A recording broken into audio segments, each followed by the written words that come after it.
approaching the old post office building, which is right across the street from the Newman building at 544 Camp Street.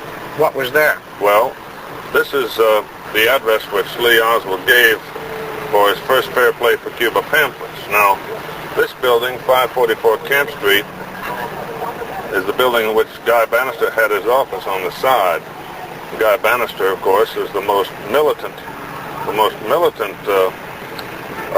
right-wing, extremely conservative, anti-communist individual in the city of New Orleans. There is simply no question about the fact that the Riley Coffee Company was a nesting place for Lee Oswald. He was put here. This was his CIA assignment. In other words, as I pointed out before, his immediate superiors in Dallas and his immediate superiors in the CIA in New Orleans are involved in the assassination. Not might be, they are involved. And consequently, the impression was created on his part that he was following orders and he just had to stay at the Riley Coffee Company until the time came when he was to penetrate the right-wing operation here, and in the course of doing that, to go through these motions of being a left-wing individual, a communist. Well, this is one of the bases in New Orleans for United States intelligence operations, and they had a number of intelligence agencies here. We've confirmed at least one was here, so Oswald had been placed across the street, where he was obviously in some sort of contact with them. And then if you go around to the right, there's Riley Coffee Company. Here's the old post office building where U.S. intelligence agencies operated from. And if you go over here, you can see two men opening a truck. Now, if you go line over the truck, there's a white building. And that white building is the Newman building, which is at 544 Camp Street. And as I said earlier, that's where Guy Bannister's office was. And David Ferry hung around in Guy Bannister's office. And, of course, Lee Oswald has been seen in Guy Bannister's office. Now, if you turn to page 40 in this volume, page 40 being page 40 of XVI, you will see the number written in Oswald's handwriting, PE81951. PE81951. If you go to XXB25, the Jack Ruby's phone calls, you will find that on June 10th, 1963, Jack Ruby called PE81951. That's the same phone number that Lee Oswald has in his address book as printed in volume 16 of the exhibits. Perhaps the more significant example to us is the fact that Ruby and Oswald have been seen together, but I cannot go into that at this time because we get into an area of evidence which I'm not free to comment on.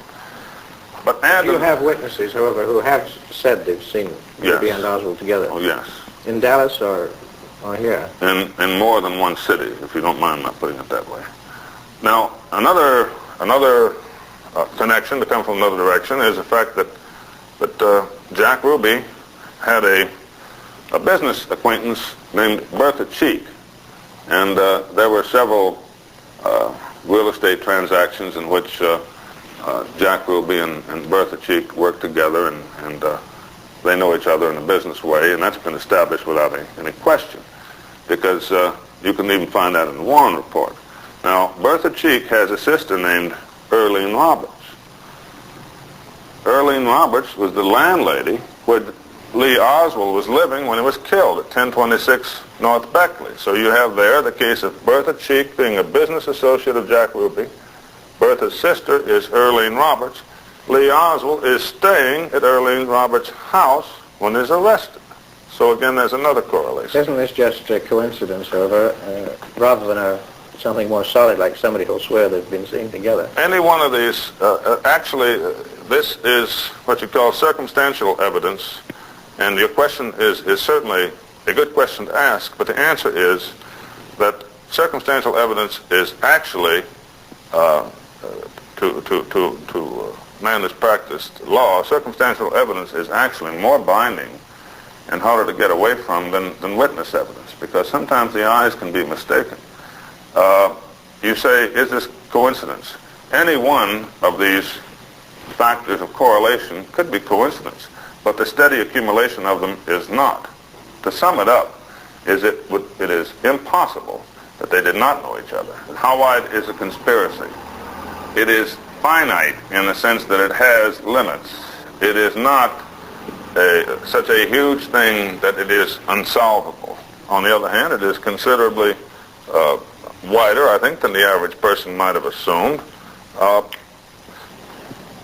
The best way to describe the conspiracy, and I guess I'll have to be blunt about it and come to this, the major factor in the conspiracy which made it work was the use of Minutemen.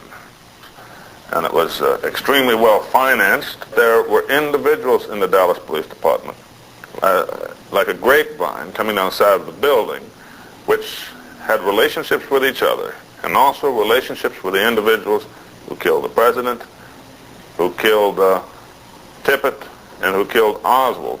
And this structure is what allowed it to occur so effectively, because it was a pre-existing secret structure of individuals who had trained with arms, who were militantly opposed to what President Kennedy was doing. This was the ambush that the president was in. He was shot from at least 3 different directions, which is perfectly obvious from the medical testimony, although the final conclusive evidence has been concealed, naturally the autopsy photographs. But he was shot from at least 3 different directions in the ambush, and there was no way for him to have survived. Well, you maintain that Oswald did not fire a shot that day. Why, if Oswald was part of the plot, didn't he fire 2? Well, first of all, Oswald was not part of the plot. Secondly, he did not fire a shot at anyone, not only on that day. He never fired a shot in the preceding year or in the preceding 2 years or since he got out of the Marines, as far as anyone knows. A number of the individuals who accomplished the shooting were previously connected with the Central Intelligence Agency, many of them connected in their training in Florida. And those are some of the individuals whose names we have, and I judge by now they know we have their names.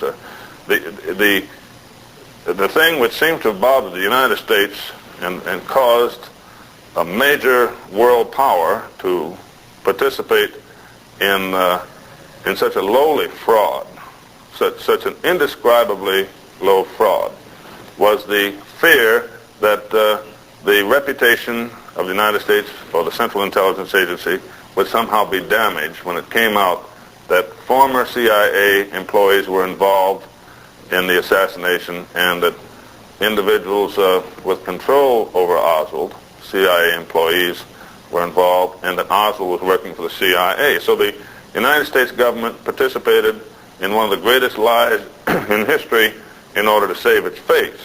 One of the files that you cannot look at, grounds of national security, is entitled Oswald's Availability to Information About the U-2. Oswald's availability to information about the U-2. Now, this is supposed to be just a young man who was just another Marine, although we found out now that he was taught Russian by the United States government. And he's supposed to be a man who was a communist defector, and you just couldn't rely on him, and he's just so unreliable. And all of a sudden, we find that he has had access to information about the U-2. I never had any access to information about the U-2. I'd never seen a U-2. What's the difference between me and Lee Oswald? The difference is he was working for the Central Intelligence Agency. Oswald is always shepherded. He's even shepherded when he goes down into Texas by an individual who just left Montreal, Canada. But again, in New Orleans... Who was this individual? Well, this individual is a man who used the name at the time of John Howard Bowen, but his real name is Albert Osborne.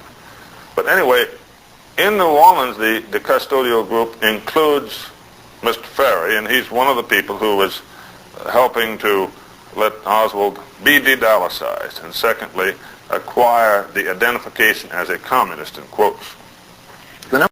Where do you think this investigation is finally going to lead? It is going to show the world that President Kennedy was killed as a result of a conspiracy, a very carefully organized a plan in which individuals whose relationship with each other was largely secret worked together in a coordinated way. Individuals who had a fusion of motives to fight the holy war against communism and to assassinate the president who, in their judgment, in their, I think, twisted judgment, concluded that President Kennedy was selling out to the communists. This is the sort of view they had.